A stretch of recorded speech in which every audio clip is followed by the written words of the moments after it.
Before we get started with this episode of the Artists and Emotions podcast, first of all, I just want to give a big thank you to Sam Ford for volunteering his time to talk about what his experience as an actor has been like. Next, for those of you who don't know, the Artists and Emotions podcast is no longer just on Spotify. We are also on Apple Podcasts, and we are also on iHeartRadio, along with a few other places. So if you would do me a gigantic favor, if you're enjoying the show, go to Apple Podcasts, go to Spotify, go to iHeartRadio, go down, click whatever you think of the show, rate it, leave a review so we can only get better. And if you have suggestions of how we can make the show better and how we can improve it, please let us know. But now, let's get into it.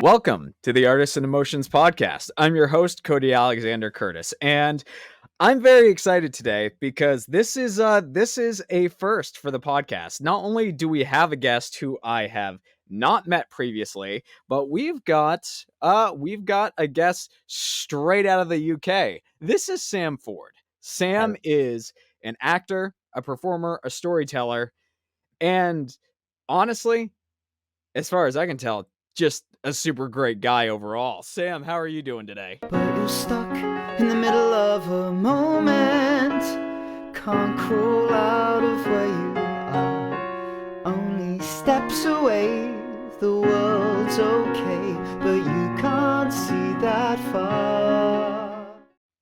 Hi Cody, yeah, very well, thank you. How are you? I'm doing pretty well. Sam, what time is it in the UK right now? Right now it's about 6 p.m. Yeah, for those of you who may be wondering, it's about 1 o'clock here in the States.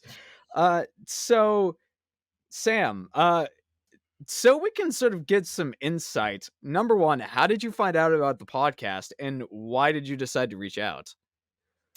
Great question. I was looking for some more podcasts on the acting industry because I think there's still not enough content about it. Yours struck me because you have a focus on mental well-being in the acting industry, which I love. And I took a look at your social media, your sort of career, things you do, how you interact with people. You just seem like a really genuinely friendly, kind, caring, down to earth person. So, yeah, I just thought it was great content you were producing and wanted to be a part of it, really. I appreciate that, and I'm glad you're here. And I've already said at the top that you are an actor. So the first thing I want to ask you is a couple of things. Number one, when did you get your initial start? And secondly, what was the thing that made you go from this is something I enjoy to this is something I actually want to pursue and make a career. Like this is what I want to be doing professionally for the rest of my life. Yeah. Okay. So I got my start, I'd say, when I graduated with my acting BA from university in 2019. That's when I broke through into the industry. I was very eager. The whole time I was at university, I was counting down the days till I could move to London. That was the dream. Me and my best mate, Adam, constantly like, when are we going to move to London? What was the second question? Sorry. Oh, what was obviously you decided to pursue it professionally. What was there a point in time or an event where as you were pursuing acting, you said to yourself, I've enjoyed this. This is something I love and I'm passionate about. Mm, But this is the sign that I should be doing this for the rest of my life and trying to pursue this professionally. yeah. Oh, that's a really good one. So I think, so in high school, I spent a lot of time behind the scenes because my confidence was very low. So I was doing all the backstage things, pulling the tabs, moving set, and I was watching the students acting from the wings. I was watching them from the wings going, I wish that was me. And so I finished my school exams. I was 17 and I just said to my mum and dad, I don't think I really want to do this like television production career that you want me to go down. I think I want to do acting. And actually, amazingly, thank goodness they were just like, then go for it. We support you, do it. And then I was like, okay, so if my parents are saying it's good, then yeah. And I would self teach myself acting from the comfort of my own home throughout high school. So that was when I knew that's what I want to do for the rest of my life. I mean, that's incredible. Now, are your parents, are they in like the entertainment industry space? Like, are they in television or film and television production, or have they just been supportive?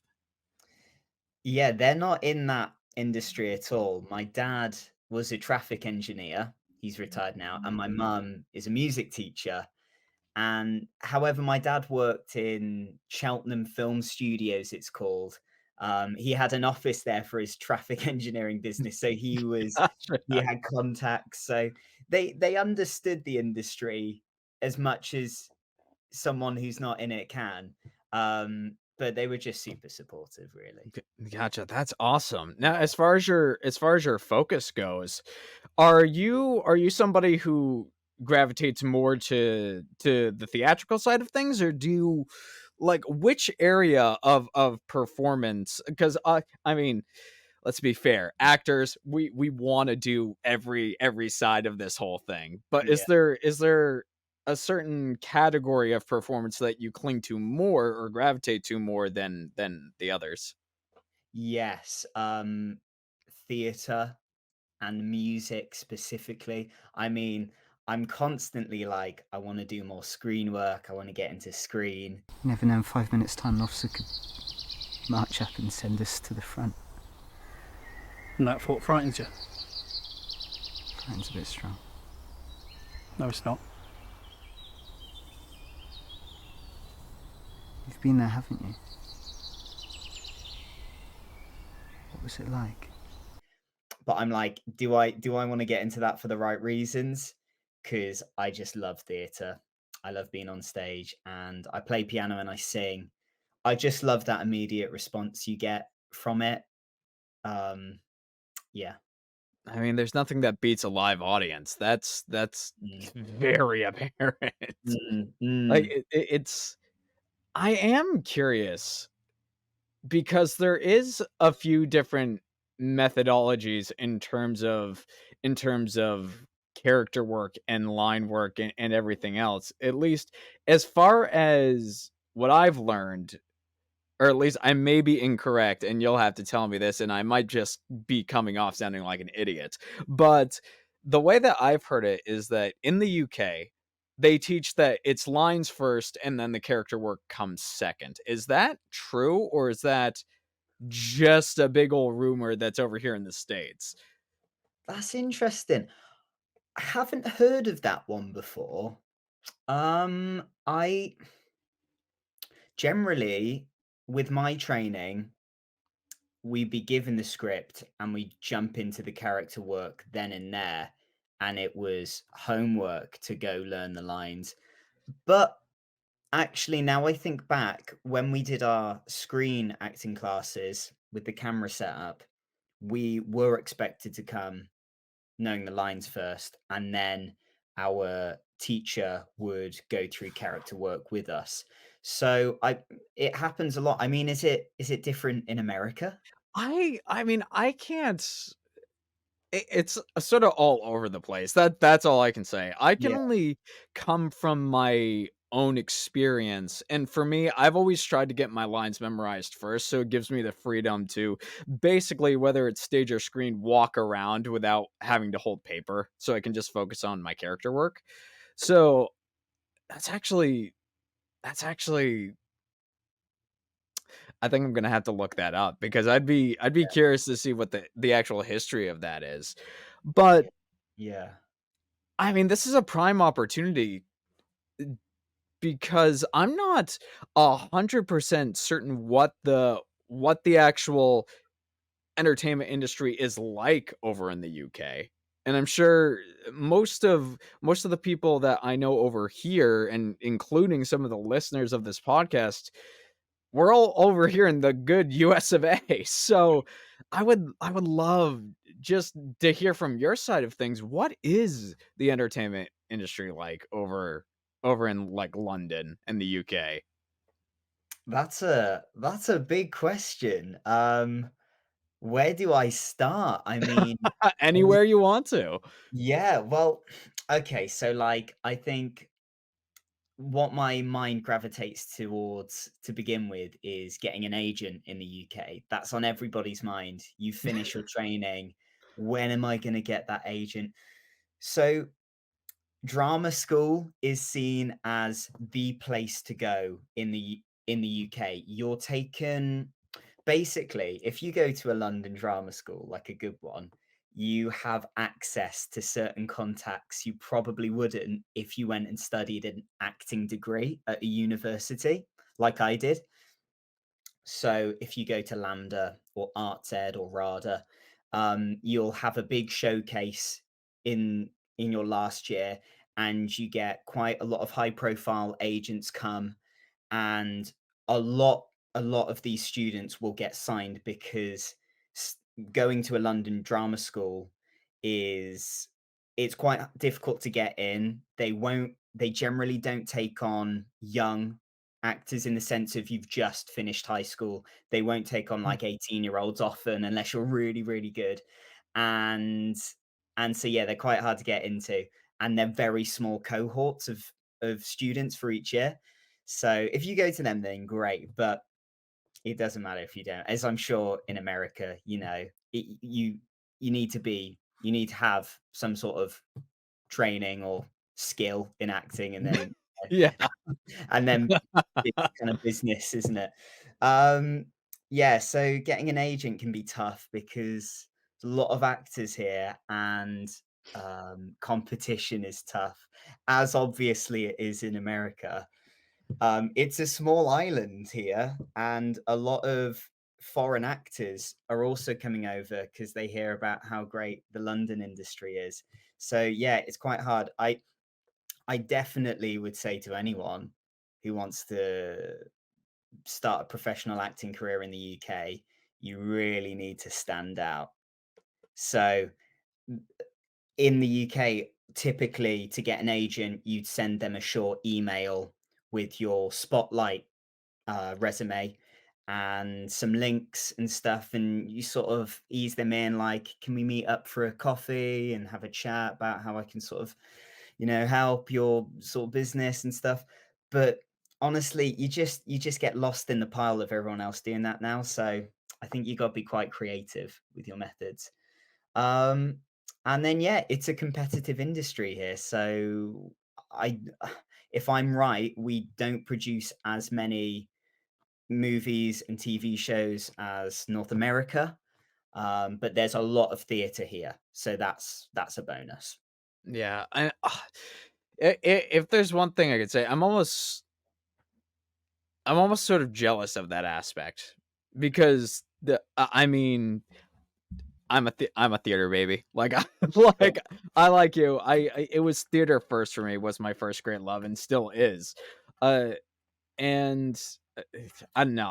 I just have such a great appreciation of it because I mean, between Russia and London, it feels like between Stanislavski and William Shakespeare, those are the two like origins. Besides it, I mean, we can go all the way back to ancient Greece, which is probably the originators of truly great performing arts. But Mhm. then William Shakespeare came, and then Stanislavski brought acting to Russia with his sort of technique, and we just sort of went from there. uh Now, you did bring up the fact that in terms of this industry that we are both in, it is a very, very competitive field, and there is a lot of rejection. And I sort of, I guess this will be the pivot, the pivot, sort of talking about what your own sort of journey has been like while you've been in this industry. Like Mm, I mean, mental health wise, we can certainly dive into that. But first, I know I just want to know from you, what has it, since you started pursuing this thing professionally right out of school, what has it been like for you? yeah, that's a good question. It um I, I was about to say it's been tough, but then I think that would be a lie, and I think I'm being a bit cliche because it's kind of tough for all of us, isn't it? All I mean, not just actors. Life's hard. It really is.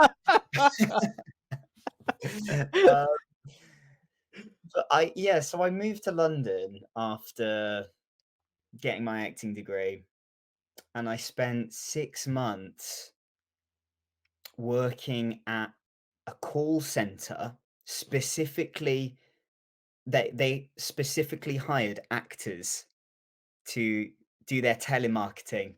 So I would do you know what's really funny actually? The What? first job they put me on, I was calling people in the States who had HelloFresh subscriptions, and they had just cancelled their subscription, and our job as British actors was to call them up. I don't know what they were thinking, maybe like the accent might help, and be like, and we'd be staying up really late into the night doing this in this dingy office in Canary Wharf, and we go, "Hi, like we saw that you cancelled your subscription. Would you like to come back if we give you a discount?" And I wasn't very good at it. Other people would be much better. So yeah, I was doing that for my part-time money, and I was just auditioning for generally because musical theatre was what I was most interested in to begin with. So I was doing cruise auditions. I did an off West End musical for a bit, No and then way.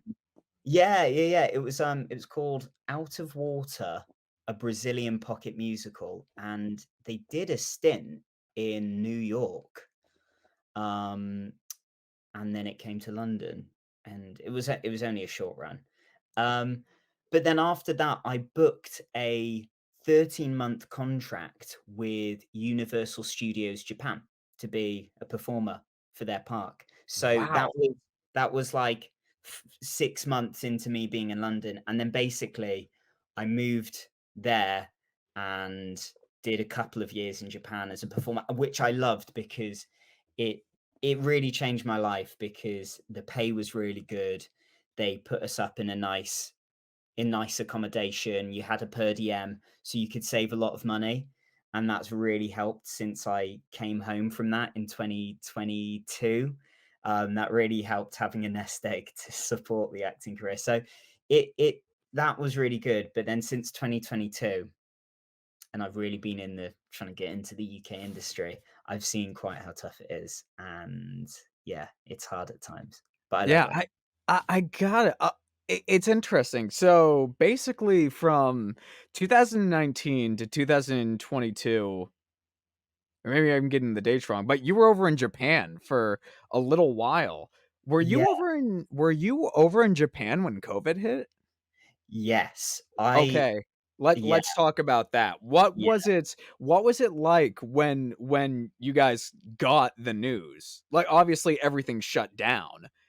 yeah, So, what yeah, just, like, like, talk about it. What yeah, happened? yeah. So I moved over to Japan January 2020, Oh and gosh. so we all remember the start of that year. And then, do you know what? I remember I did my rehearsals. I'd spent a month learning the script, did the rehearsals. We did 2 weeks of the show, and then 28th of February, I remember sitting in the like work canteen, and a friend came up to me and was like, "Oh, did you see like the Japanese news? We're shutting down tomorrow. We're going into lockdown." Um, and then we did, and I was like, "What? This is crazy! Like this has never happened in my lifetime, in a lot of people's lifetime." And then yeah, and then we spent 3 months in a lockdown, And then do you know what though? It was I got to be careful how I say this because it was a really, really crap time for everyone. But I had just met Maddie, who is now my wife. I had just met her, and we were living in the same performer accommodation. So we got a 3-month 3-month lockdown together. We were still getting paid, and we just got to hang out and get to know each other and play on the Nintendo Switch and cook meals. And so we had a really nice start of our relationship because it took work out of that. It was just like, you know, getting to know each other. So Yeah. that was quite fun. And then after those 3 months, they sort of opened up the park again. We slowly went back, but it was really weird because the Japanese, they're so good at sticking to rules. They're so good at, if you know the government says you need to stay indoors and wear your masks out, they'll do that. So we'd be performing to crowds of like 3 or 4 people. um, which was interesting. So yeah, it was a weird time, but I was grateful to have. I was really grateful to have an acting job because I know that that was a really rare occurrence back then. Yeah. It's, first of all, really, really interesting to hear. At what time would you say, while you were working on that show and those performances, what time was it that more people and like the not necessarily normal size crowds, but when audiences started to really pick back up again in more of a normal capacity? Was it more Mm. towards the very end of the year, or was it closer to the like mid 21 into 22? Yeah, I think it's the latter. It was really dead for the whole of 2020 because it got really bad in Japan again, and so they put us into another lockdown. But then the company didn't want to fully go into lockdown, obviously, because they'd already lost so much money. So they were doing this thing where we went into lockdown for maybe a month, and then we like would be back only 5 days a week instead of, so like the park was only open like I don't know, Saturday to Thursday or something. So yeah, that whole year was a bit on and off, and then 2021 started quite quiet, and then slowly more and more people came, and it was really interesting because unless you were a Japanese resident or you had a work visa, there was no one else in Japan. Usually their tourism is really massive, and you get loads of British and Americans and Australians going over to visit, well, people from everywhere. um, and yeah, we hardly saw any of that. But I know there's also a lot of American Army sort of bases in like sort of Okinawa and stuff. So sometimes you'd see like an American family watching your show, and you'd be like, "Oh, hey, good to see you," because I'd be doing most of my script in English, and then there was a couple of Japanese performers in the show doing the Japanese part of the script. So there's a bit of something for everyone.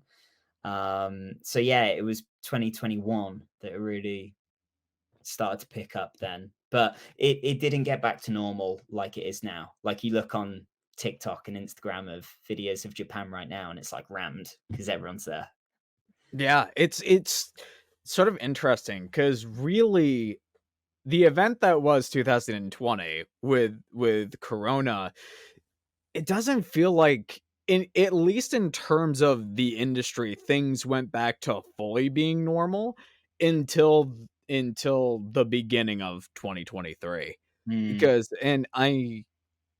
it's interesting because it went to 2023 and then the actors and writers strikes happened. Like, right, it's interesting to think about because it was around the same time that COVID hit in 2023, like in terms of mhm. an anniversary date, that the writer strike happened, and then a few months later the actor strike happened. So all around it's just wow. But okay, so we got to 2022. As you've been back, has what has your time been, and this can be like acting or otherwise, but what has your time been occupied with? Like, Mm, if it's not acting, has there been other creative pursuits that you've been doing while you're there? yeah, yeah, for sure. And that's really interesting what you said about the writers and the actors strikes happening at a similar time with when COVID happened the year before. It's so true, and I hadn't thought of that. Yeah, so got back from Japan. I was very sad because Maddie wasn't here. Um, so I was waiting to see her. And then Australia, so she's Australian. I should have mentioned that. She went to Australia. I went back to the UK. We had no choice really because COVID. But then Australia opened their borders. Yeah. And then 2 weeks later, I could go visit her. So I visited her. We spent some time in Australia. And then I decided to propose to her. No, okay. Yeah, so that was really lovely. I, ironically, the day I proposed to her, we were both feeling really ill. Oh, no. We got engaged, really cracked the champagne, all of that, and then I wake up the next day and I can't taste or smell anything. So I take a COVID test, and we've both got COVID. So that summed up our 2023, really. I mean, that's an event. Yeah, That's an event right now. Jeez. yeah. So, at this point, how long have you guys been married for? Like, when was the wedding? The wedding was May last year in Nice. Australia. Yeah, so not Very, even a very full year yet. But yeah, since then, we started an embroidery business together. We were like, we loved sort of embroider. I mean, I'm wearing some embroidery now. We love that okay. sort of stuff. In Japan, we were like, okay, to pursue our acting careers, we need some financing. So we'll start an Etsy shop. And then we started doing it, and we weren't passionate about it. And I know you don't need to be passionate about business, but we just didn't enjoy it. So we called that a day. And then Maddie, she started a singing teaching business, and I was like, okay, what am I gonna do? So I started a voiceover business where and because I wanted to still be performing and using my sort of music and technical skills. So that's what I did. And then last year in June, stupidly, I look back and I'm like, oh, so stupid of me. I built a soundproof isolation voiceover booth, like a real deal one. All the thick layers. I learned how to use power tools, and I got the timber, and I sawed it all and built it, and it was so heavy. And then we move into a little flat in London, and we have to load it into a truck and take it. Oh, it was a nightmare. Funnily enough, I've just sold that. I sold it on the weekend, so that's gone because I Okay. realized, yeah, I realized that in order to have a successful voiceover career, you don't really need such a hardcore voiceover setup. So you can get away with, a quiet room, good kit, and some good acoustic treatment. As long as you've got that and it sounds good. I mean, I'm sure you know because you're running this podcast, Cody. Yeah, it's interesting you bring that up because for me, funnily enough, last year I actually also started pursuing voiceover in a little bit, and I found Mm, some success, but ultimately I discovered it wasn't for me. Like for me, uh, I think there's only one way to describe it, and that's I think my face needs to be seen on camera, like in the I funniest, love most it. narcissistic way of describing it. It is what it is. But I take it you're still doing voiceover, like I'm as of right. not. So Oh, I'm really okay. glad you said what you said about your experience because I felt the exact same. I would be in this dark little dungeon of a booth with a tiny little LED light, and I was miserable doing it. It didn't feel like the sort of acting that I fell in love with at high school, and in London, and so yeah, that's why I sold the booth. Because yeah, I love being on camera. I love being on stage. It'd be super weird if I was going on dates with you guys.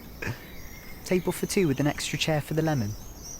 So Yeah, and speaking of that, I actually took the time and I watched your most recent, I think it's still from 2022, but your most recent acting reel or your show reel that you have up on your Instagram page. And yeah, I mean, all I have is compliments for the work that you did. thank you. I mean, we know that this business is tough, but the one thing that I can say while watching you is what you see is what you get in terms of a naturalistic performance. Like, I feel your performance was so good that I don't feel a big difference between what I saw in the show reel and the person I'm talking to right now. Like, that's just how naturalistic it felt. And ultimately, that is what we're trying to achieve at the end of the day. Is just very, very real work. And I think you achieved that. So kudos to you on that end. But also just Thank props for you discovering like which facet of this industry just works the most for you.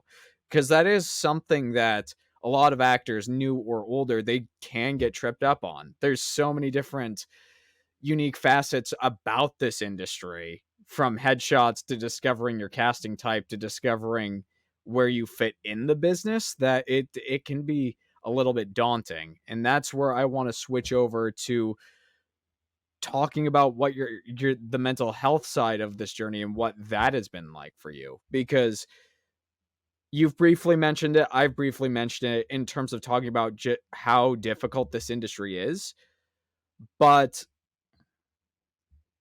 it's really hard to fully say or quantify accurately how much of a toll this industry actually takes on you the longer you stick in it. And I would love to hear your thoughts on that. Mm, yes, yeah. Thank you for your kind words, by the way. That means a lot. Yeah, no Um, problem. yeah, mental health in the acting industry. Oh, yeah, it's I'm really trying to think about it because I love the quote that goes along, I'm sure you've heard of it, goes along the lines of, if there's anything else you want to do with your life, You should do it. yeah, you should do it. Yeah. Because it really is that tough. If you're looking to make some money quickly, it's not the acting industry. If you're looking to lose some money very quickly, Yeah. that's Oh, so true. Yeah. Headshots, show reels, training. training, yeah, all like workshops and yeah, all of that. Yeah, my mental health wasn't great it every time I'm unemployed, my mental health is not as good as when I have an acting job. And it's really good we're talking about this because it makes you realize how unhealthy it can be if you're not aware about it and if you don't talk about it. So yeah, when I have an acting job, I'm really happy. I'm really over the moon. Um, but then again, I think most people are used to hearing about actors struggling with their mental health when they don't have a job. It is really hard. You do want to give up a lot, and you do wake up constantly every morning going, imagine if I just had a normal job like Adam, who's making $3,000 a month. Like imagine like all the things I could buy, like how my life would be. That happens a lot. And then but then also when you do have an acting job, it's a constant battle of, am I any good? N um, Sometimes when people aren't giving you praise, not that they owe you any praise, but you're going, "Oh, well, I must be rubbish then." Um, is this right for me? Lots of doubt. I don't know if that's just me. No, it's definitely not. There's one common trait I've heard from so many different actors I've worked with, and it doesn't matter what the job is. It doesn't matter how high you soar in this industry, so to speak. eventually things come down. And at that point, the thought set in of maybe this is all I'm going to do. Maybe this is the best that I've got. Am I ever going to work again? Because Mhm. the competition is so fierce in this industry, and trends, a lot of the time, trends in this industry dictate what the casting is going to be like. Like, I know just from talking to a couple buddies of mine over here in the States, the one thing that they've said that their agents have told them is that fair-haired, blue-eyed people, casting is really difficult right now because For things them. have yeah, just in terms of, Mm, and in terms of that particular casting type, because mhm. the diversification of actors is larger than it ever has been. It's not like it was like back in the 50s, 60s, and 70s, where, let's face it, there really was mostly just one casting type on screen Mm, 90% of the time. And that is white people or fair-haired people, blue-eyed fair-haired people, like everything in, but now it's expanded. And because of mm, that, the industry has changed to recognize that, which it's not saying it's a bad thing. It's a very good thing that it's happened. mm, But it does in essence make things a little bit more challenging because more opportunities are opening up for more people. mhm. So, but I like the fact that you brought up that quote in terms of if you can do anything else, please do it because you're just going to be miserable. Um I also really like that quote, and I like it more as an adult, whereas when I was a kid, I always looked at it like a challenge. Mm. But it's like, so you don't think I have the capability of being an actor and Yeah. sitting here? Well, all right then. But now I look at it as the people who stay in this industry and keep doing it, it's ultimately because they don't have another choice. It's like they may have tried doing something else, but doing that other thing either stole away their joy, they broke away and it made them miserable. But even with how difficult this industry is and how long we all stay here, the days that are the toughest here, we would rather stay here in these tough days than having tough days like this anyplace else. Yeah. Yeah. Absolutely. Yeah, you summed it up perfectly then. Um, yeah, it's a crazy world out there. And I think a lot of our families and friends, they don't really get it. No. But it is that calling. And but I'm sure there's a lot of other professions that could be easier to break into, but that person has that fire inside of them that says, I have to do this. I have to do this. But I think there's a lot of people in life who are used to taking the path that everybody else is on of certain 9 to 5 jobs and stuff because for really sincere reasons, like, you've got a family to provide for, you've got judgment and pressure from parents and your best friends and your partner, and a lot of the not that those should get in the way of an acting career or whatever you're passionate about, but these things definitely do happen. You have all these pressures on you, and whatever you do in life, if you want to be different, um you're going to face a lot of obstacles, which Yeah. you see with an acting career quite a lot.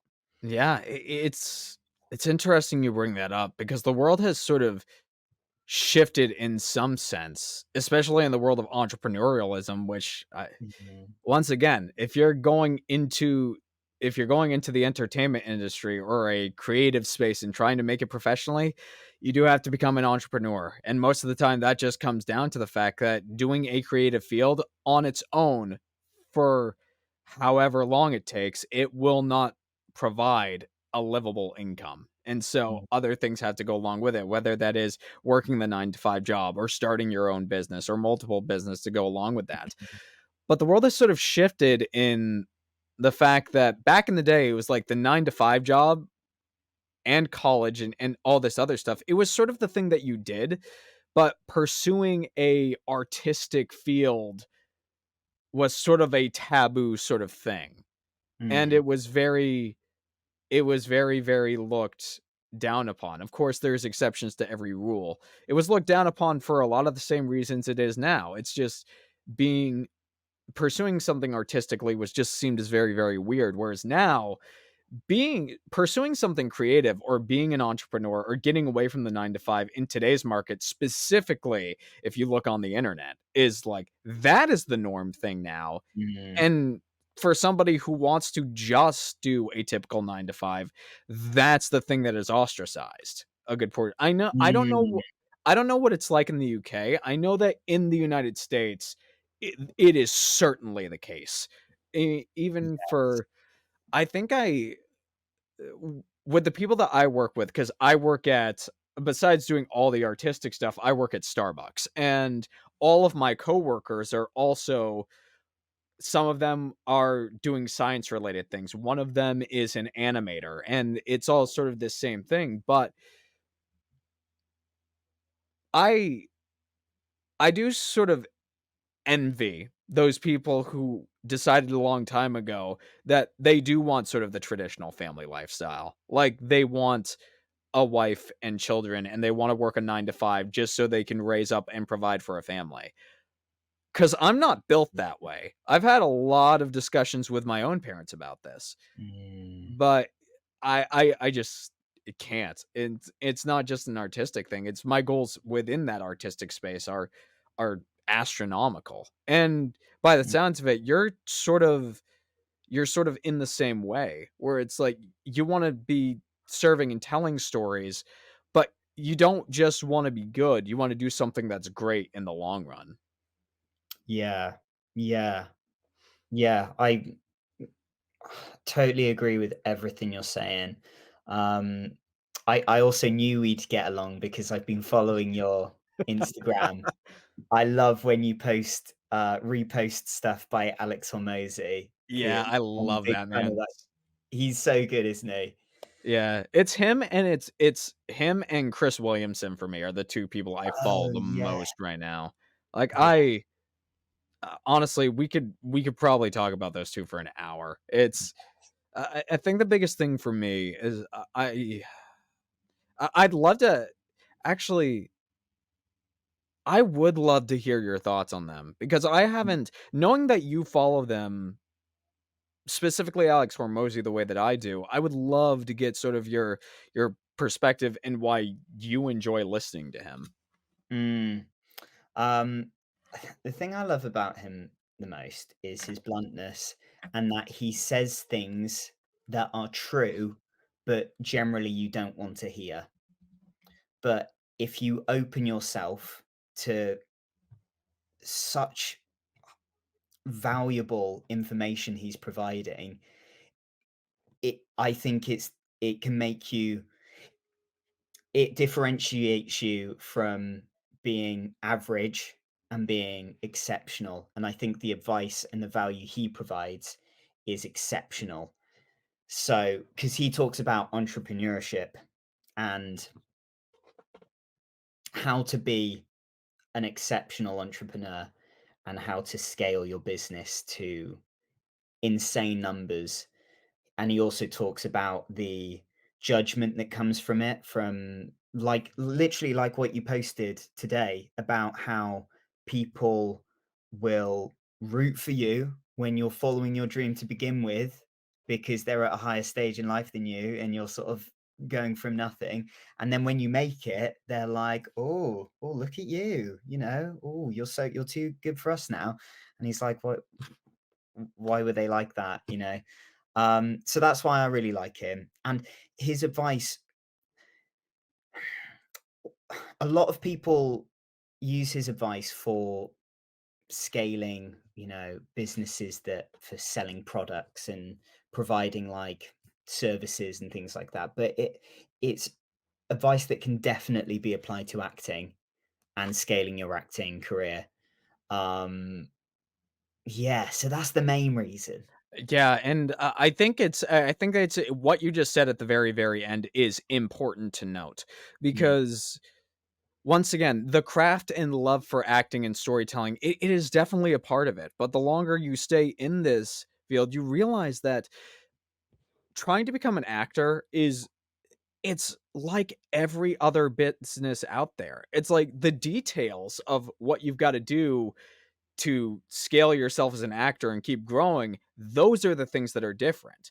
But in terms of the principles that are applied, like Alex talks about, there there's no difference. And the thing I love about someone like Alex and Chris Williamson, a good portion of the time, they'll bring up modern media. They'll talk about actors and athletes and filmmaking and Mm, everything. And a lot of the advice they give is very, very sound.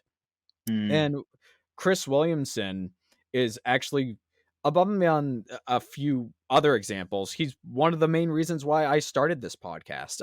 Obviously, the details are different, but mm, mm, there was something in the marketplace that I didn't enjoy the fact that I was seeing. And it's the yes, the conversation around mental health when it comes to the top one percenters and when it comes to celebrities, it is talked about, but it feels like every time it's talked about, we go like 3 to 4 years before we hear about it again. mm. And my goal with this podcast is to put mental health in the artistic spectrum in front of everybody's face so they can't ignore it anymore. Because it's I something that should never be ignored. I agree. I agree. And how is it that I think I heard a statistic the other day, like in the UK since 1990, happiness has been on the decline. Yeah. And you're like, It's what? What?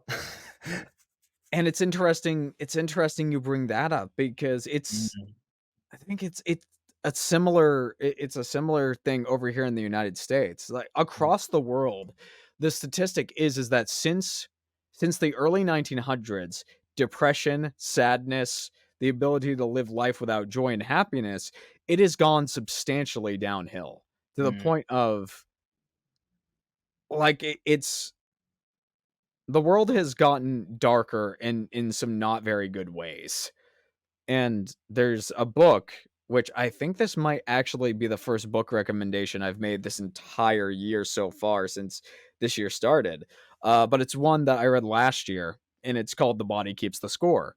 And that book in particular, I've talked about how it's transformed my life when it comes to acting, and I'll briefly talk about that again. But it does talk about and mention how, we have all of the solutions in today's modern society to help people with depression and anxiety and everything. And with our advances in technology and modern medicine and antidepressant medication, how is it we have all of these solutions, but yet people are increasingly getting more and more depressed as the years go on? mm, And it's just really, really interesting to think about. And mm. as controversial as it might be to some people, it's also one of the big reasons why I'm a big fan of Chris Williamson and Alex Hormozy, which I'm interested to hear if you agree, is one of the big things they talk about is with our ever-growing advancement in things, people's willingness to go out and do things that'll make their life better, along with our unhappiness increasing, that has also increased and in a very, very almost unpleasant uptick. That people will go out and do things that will decrease their happiness. Yeah. Or, Yeah. their unlikelihood to go out and do things that are difficult that will, in the end, make them more happy. Oh, yeah. 100%. I mean, like you pull out your phone and you can message people that you're romantically interested in. You can order takeout straight to your door. You can play video games that, Chris always talks about how that, like, video games now, they're just drugs. They just keep us hooked onto these screens. It's so true. I mean, it's I've suffered from some really bad anxiety when I was sort of in my late teens, like 19, 20. It was really bad. And then I started running more, and it wasn't too hard for me to run because it's exercise that I enjoy, but I made sure I always committed to running on certain days. That helped heaps. And then it's so easy these days to stay indoors all day and watch movies and play video games and go on dating apps and stuff, but not actually go out and spend time with friends and family, even though studies have shown us that having a strong family and friendship circle literally increases your longevity, and that the centarians in I think that's the right word, centarians in Eh, the world, they all have a really strong, reliable friendship circle because it increases happiness. Like, that's a huge thing. So I know from my own mental health, my own experiences in anxiety, that having a strong group of friends that I catch up with running every day. I do. I mean, I probably sound like the average white guy right now, but I like a cold shower. It helps. And eating good really helps as well. Eating clean food. I know in America it's really expensive to eat healthy. Is that a myth or is that true? It is true, but I would say it's only as true as people make it out to be. There are certainly some ways that you can go out there and splurge and bankrupt yourself by eating obnoxiously healthy. But there are ways that you can do it so you can make yourself successful and not have to pile drive yourself into the ground. Like, you don't have to be 100% perfect on everything, but at the same time there are ways to culminate a healthy lifestyle, well, that is within your financial means. There are ways to do it. um Cool. Not yeah. avoid Whole Foods is what I hear a lot. I've heard that breaks the bank. I'll put it to you this way. There's a local grocery store near where I live. You can get a bag of like 7 apples for, I don't know what the pound equivalent of it would be, but it's like $2 for 7 apples inside of one bag. Oh, that's like UK prices. Yeah. Yeah, Well, and yeah. just to go about with everything, it all just comes down to what you have within your means. Cool. And once again, coming back to mental health, it is economically right now for everybody. I mean, it's not just an artist thing. Inflation over the past few years has gone through the roof. Like, it's been, at least in America, it has been very, very bad, especially with the housing prices. Let me tell you, Sam, it's been a journey. But I am I am curious, for you, what have been the things that you found? Obviously, we've already talked about exercising and eating healthy and just having a social circle around you. Is there anything else that you do that you find helps when you start to feel down, whether it's because of the industry or anything else that's sort of happening around you? Mm, yeah, I mean, first thing I think of when I get some really, like, dark thoughts, like, should I give up this career? Am I any good? What's my life gonna look like in 20 years from now? That's I don't know if you ever do that, Cody, but that's scary. It's scary when you're in a negative mindset and you go, "What is my life gonna look like 20 years from now?" And you imagine yourself, like, just as a loser, you know? Like, so what I do is I'm very lucky that I have my wife, Maddie. So I would talk to her. She's very supportive. She's a performer as well, so she gets it. I think it's really important to have a person in your life. They don't need to be a romantic partner. someone you trust, someone you're close to, that you know that you can openly talk to about, I'd say, almost anything. Because I think if you're harboring really, I'm no medical expert at all whatsoever, but I believe that if you're harboring some really dark thoughts that feel like a big cloud over your head and you don't speak to someone about it that you trust and love, I believe it gets bottled up. And then I believe it can explode into really bad cases of mental health. Because I remember at university, I would bottle it up because I wouldn't talk to my friends about it. And then I found myself in the doctor's room and them trying to prescribe me antidepressants and stuff. And I didn't take them in the end because I'm like, no, I just, and there's no shame in taking them, of course.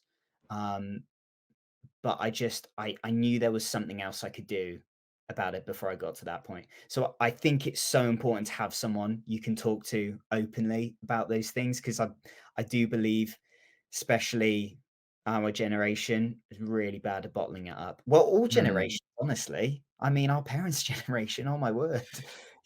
Yeah.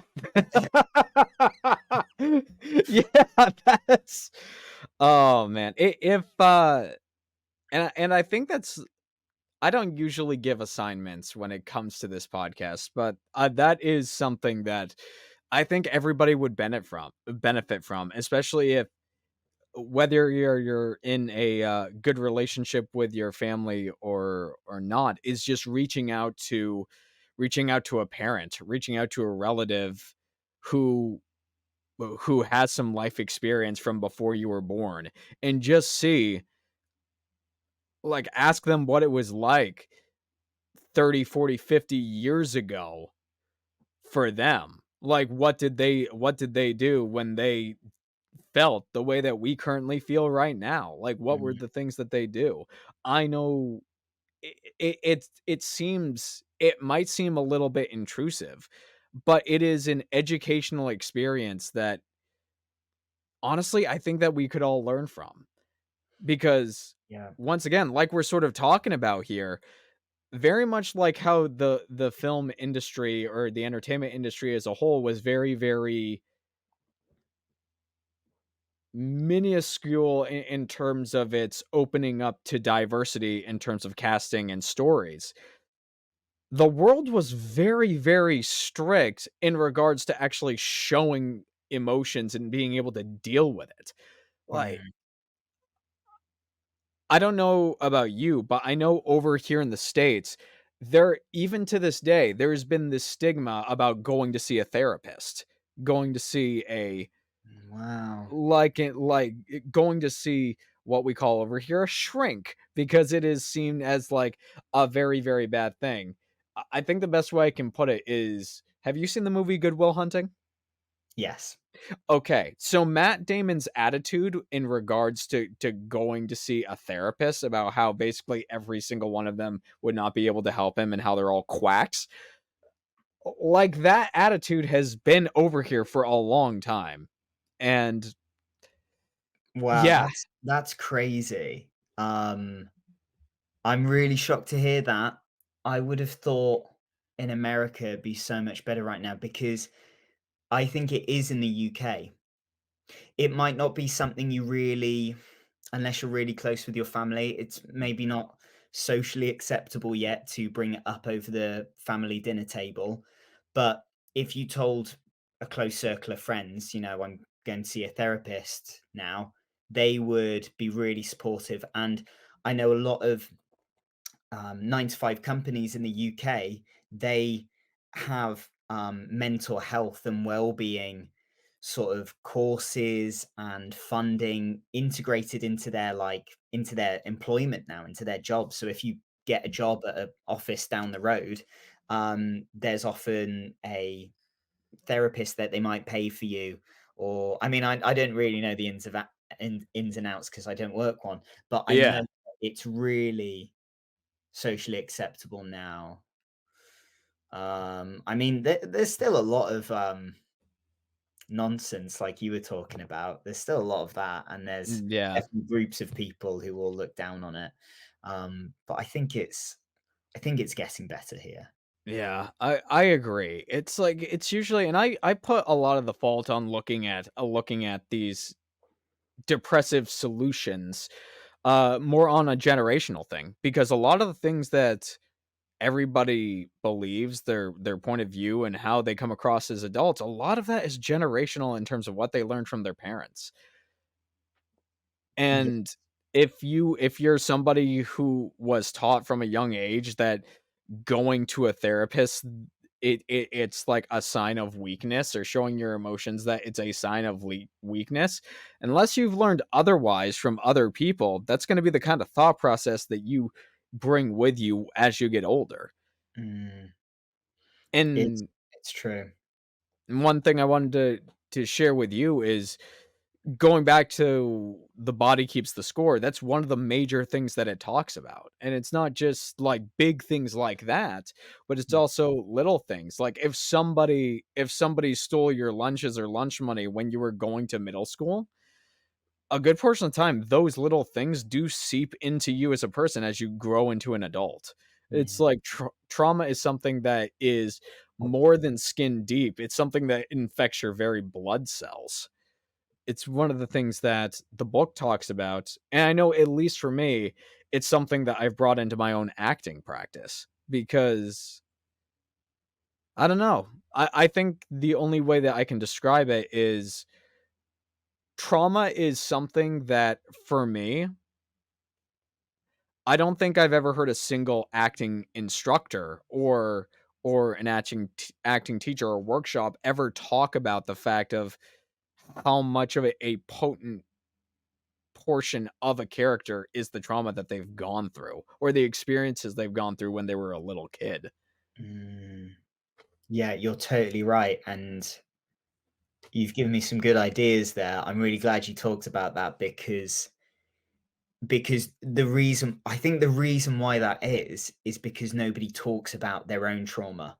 Yeah. Not that they need to, but if it was more, like in the UK, it's becoming more and more common to be open about your mental health.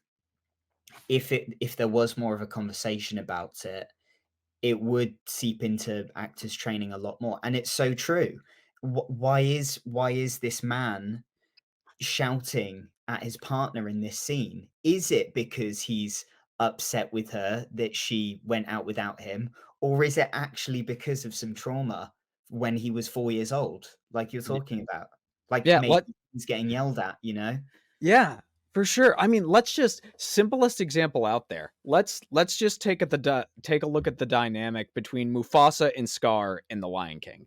Mm, Right from the first scene that they interact with each other, you learn that from their family life, even though we basically get that one dialogue scene in basically one sentence, that Mufasa was always the golden child of the family and Scar was always looked down upon. mm, Now, Scar kills his brother and takes over the throne. That's not something you do unless you've been jealous of your brother for your entire life and you want to prove to him, to your parents, even though, story of the Lion King, they're not around anymore, and mm, to yourself, that you are better than he is. I mean, even to a certain point, I mean, he wants to take over the pride and take Mufasa's life and basically replace everything that Mufasa was and try to prove he's better than he is. That comes from years and years of underlying untreated trauma. absolutely. And the trauma was um it was so awful that he had no hesitation in killing Mufasa, which is a massive, um, a massive part of his character. Like he had such a traumatic childhood that he could kill his own brother without a second thought. Like it made him happy. Yeah,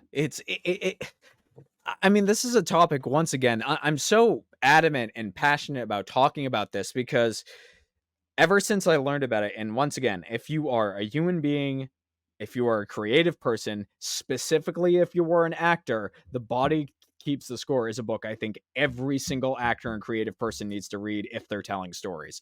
Let's just use another example. I guess we're on the Disney train here. Let's take Flynn Rider, Eugene Fitzherbert from Tangled. Hmm. He has hidden himself from the world his entire life until he found somebody he trusted. And we find out throughout the dialogue of the film and the script, the reason he did that is because his childhood was not the happiest. He was an orphan who grew up on the streets.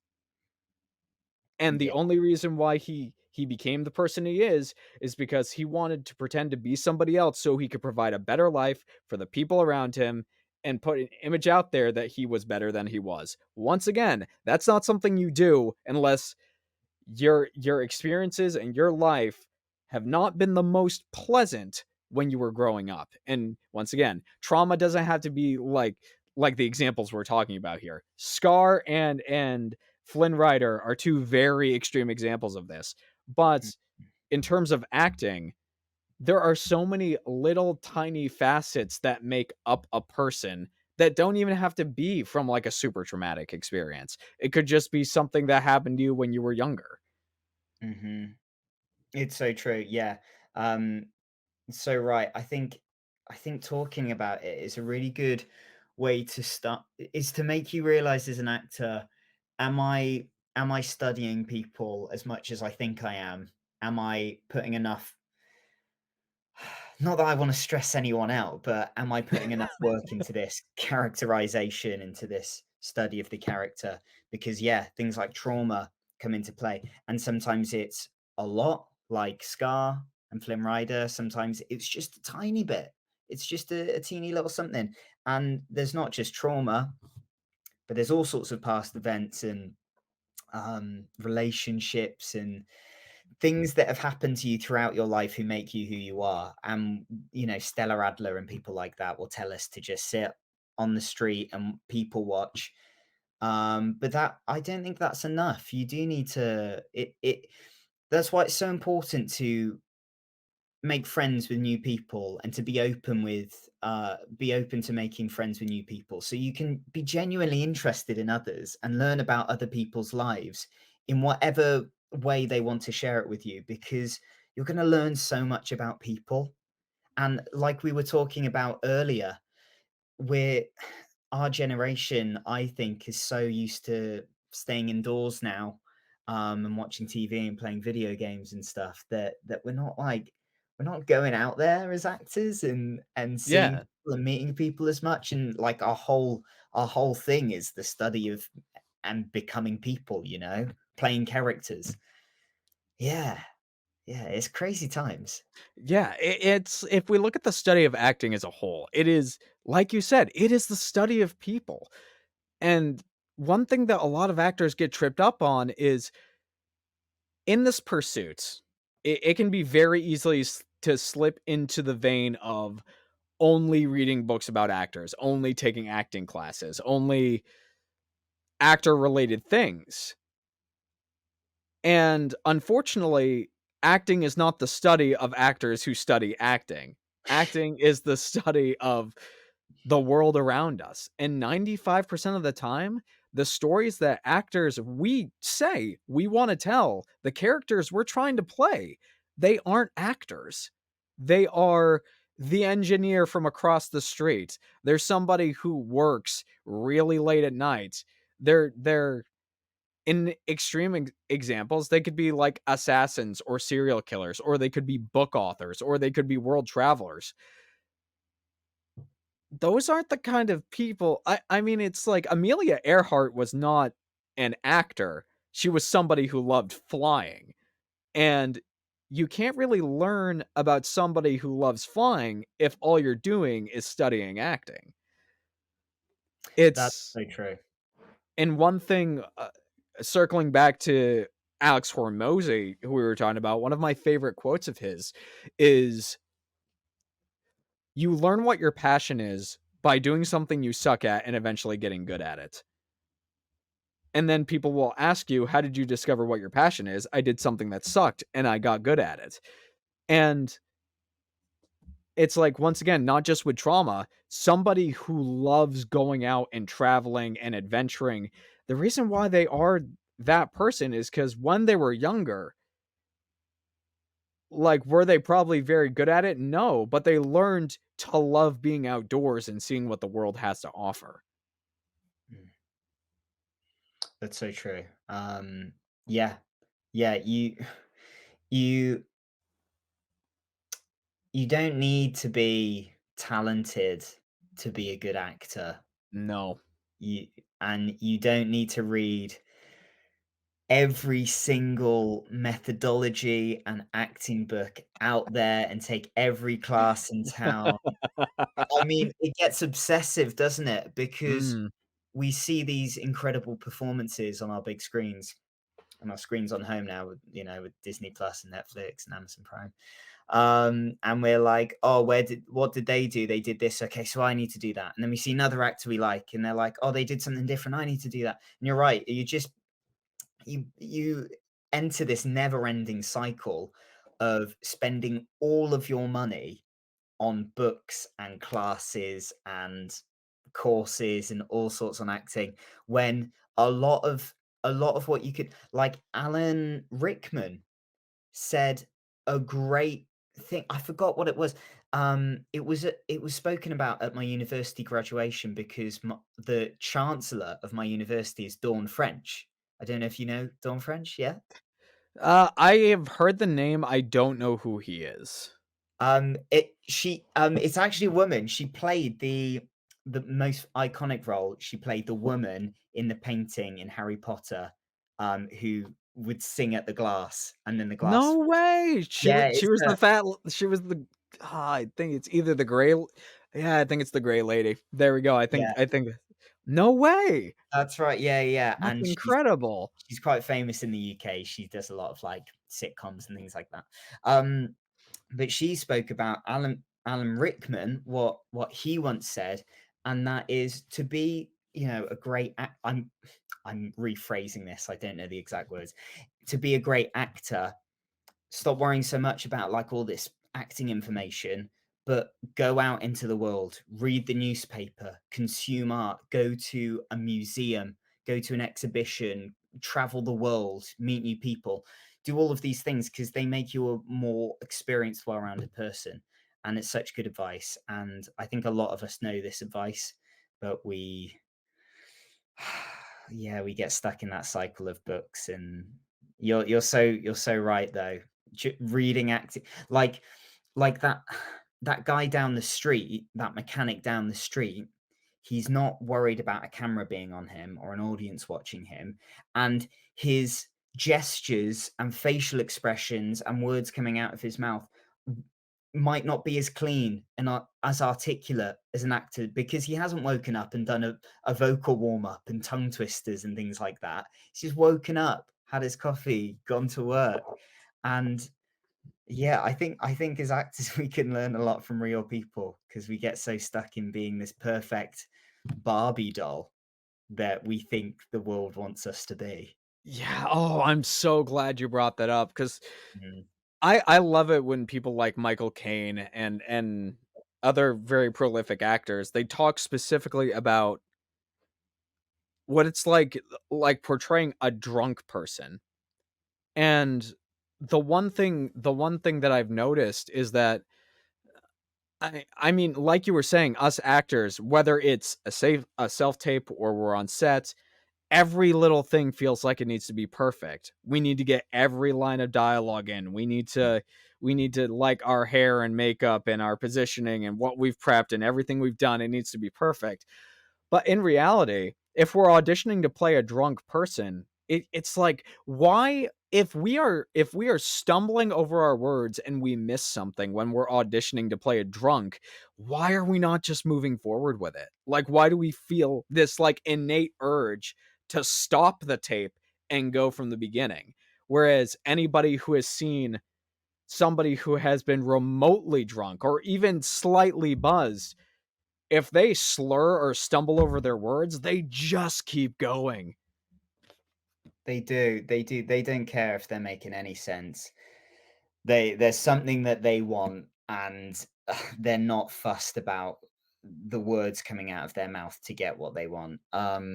Yeah, us talking about this makes me realize how obsessive as actors we are and how exhausting it is in your head being an actor, because why can't you just let go and enjoy this career and passion that you started whenever, because you love doing it in high school, or you loved it as a kid, or you love doing it in community theater? Why can't we just let go and enjoy that?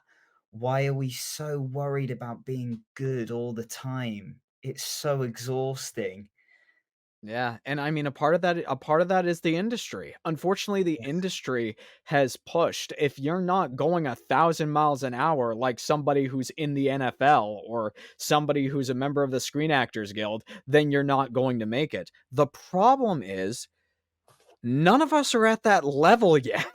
It's like Yeah, we're not at the level where we have publicists and agents and managers asking us to go through 300 pieces of paperwork.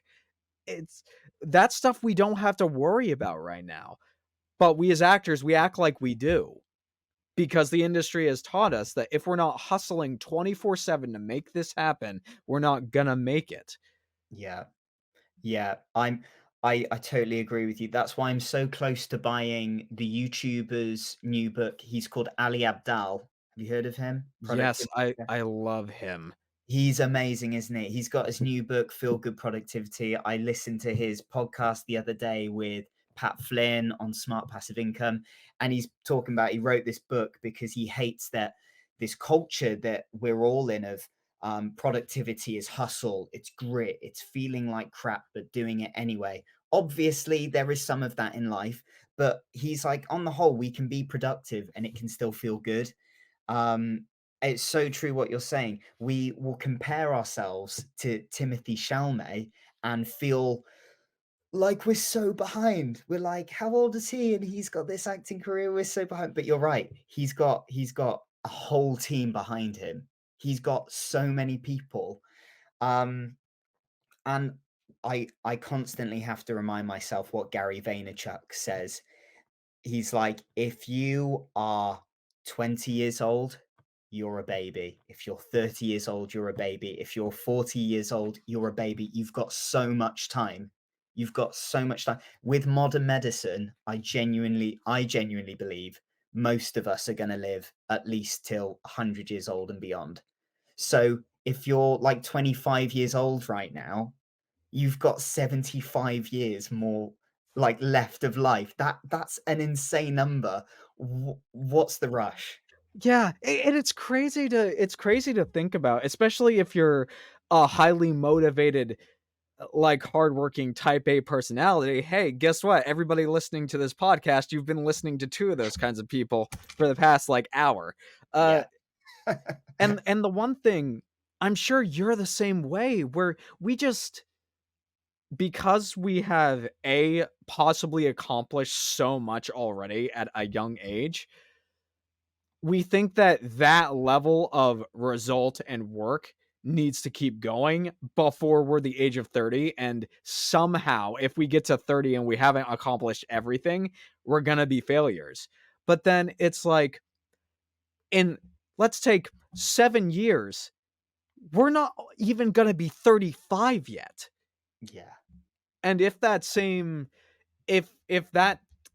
level of work keeps going but with a healthier mindset, it's like none of us can actually know what that looks like because it's not here yet. But more than likely, it's gonna mean some very good things because it's not only a life that is filled with a lot of good, dedicated hard work, but it's also a life that is actually giving you happiness back. And you being an actor and an artist is a part of that life, not consuming your life.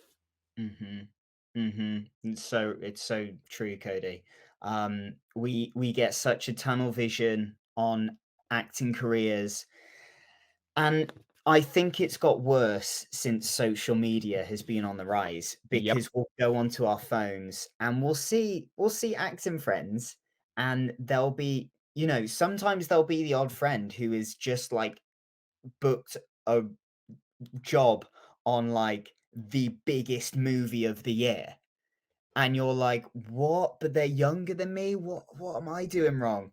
And we see through social media now this lens of only people succeeding at such a high level, like the at the absolute limit, you know. Um, when there's so much to there's so much to celebrate in between that. There's so many small wins throughout your day, week, month, year to celebrate. Chris and what's his name? James Smith. Yep. They talk about this, celebrate the small wins. Like, you got up at 7 a.m., you went for a walk, you read a few pages, maybe you sent a couple of emails out for your career. Like, these are small wins. This is really good stuff. We don't all need to be like Dwayne the Rock Johnson. We don't all need to be succeeding at such a ridiculous level like Taylor Swift to be worth something in life, to be worth something as an actor, painter, musician, carpenter, whatever, you know? Yeah, and I think that's something that you and I can both say to whoever's listening to this podcast.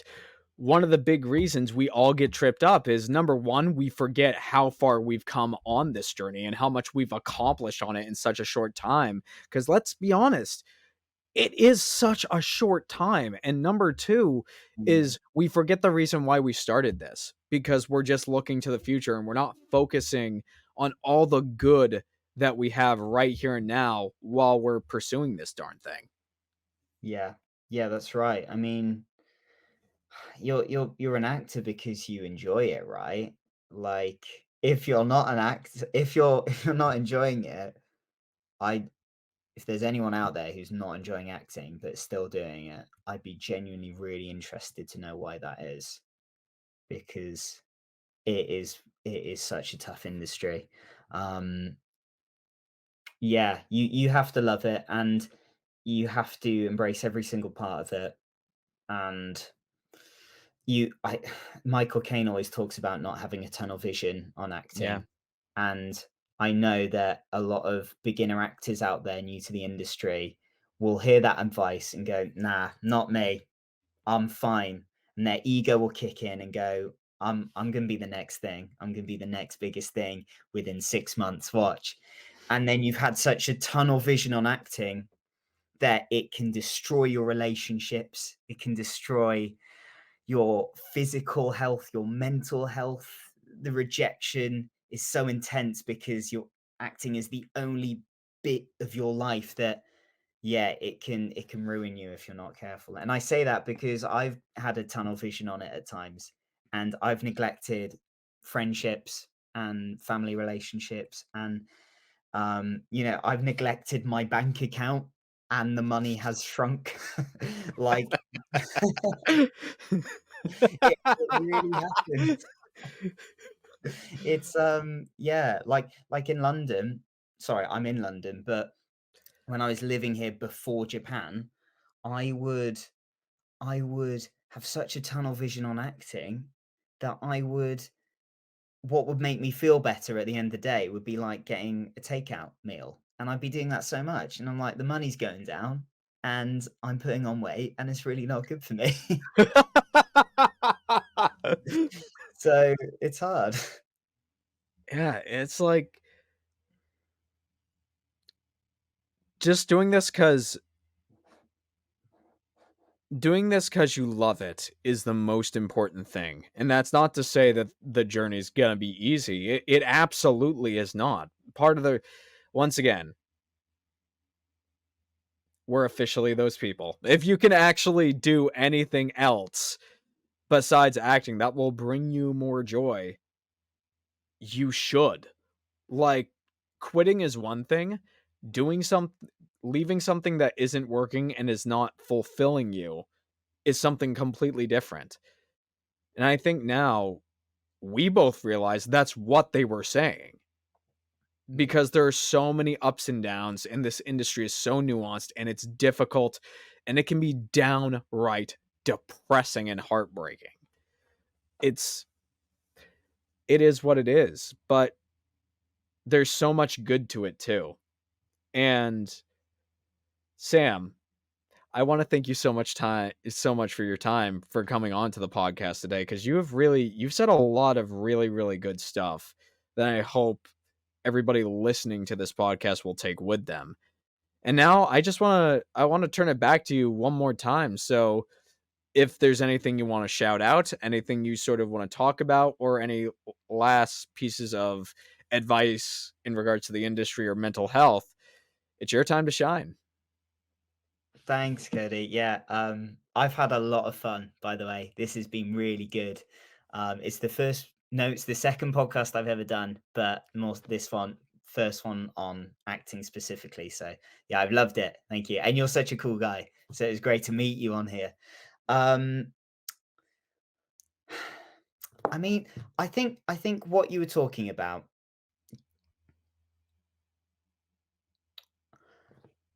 there's no shame in quitting something if it's not serving you well anymore, or if you don't love it anymore. As long as it's not hurting anyone, as long as it's not illegal, you should quit that thing. There's a really great short book that I would recommend to everyone called The Dip, and it's about how quitting something that isn't serving you well is the best thing you can do. And I say that because, just like you, we both started a bit of a voiceover side hustle, realized it wasn't for us, and that it was actually taking away from what we did love, which was screen acting. And so we quit that thing, because otherwise we'd be wasting our time and money on something that wasn't serving us. So yeah, I mean, and I say that because you'll tell friends and family, "Oh yeah, I'm starting this new thing." Some of the supportive ones will get really excited for you. But then if in 6 months you're like, "It's not right for me, I need to quit it," there will be some of those people who might get disappointed in you. But don't let that make you feel bad for quitting that thing. It's okay if it's not serving you, and it's okay to quit it. It's your life. You only get one. You can do whatever you want with it. And yeah, yeah. I think that's really good. And I think those are some honestly, those are the perfect words to end on here. And for everybody who's been listening, uh Sam, where can people find you? You can find me on Twitter and Instagram and TikTok. My handle is at SamfordOfficial. Or you can also check out my website, which is let me think about this. Yeah, it's samfordofficial.com. Well, that's great. I will put Sam's information below so you guys can go check him out if you want to. And everything we've talked about today, from The Body Keeps the Score to The Dip to Alex Hormozy and Modern Wisdom with Chris Williamson, I'm going to put all of those links down below. And as always, if you or a loved one needs any kind of mental health resources, I also have those below in the show notes of this podcast. So this has been the Artists and Emotions podcast. My name is Cody Alexander Curtis, and I hope through me and Sam's discussion today, you're able to take something with you on your own mental health related journey, whether that is personal, business wise, or within your friends and family. But my name is Cody Alexander Curtis. This is the Artists and Emotions podcast, and I'll see you next time.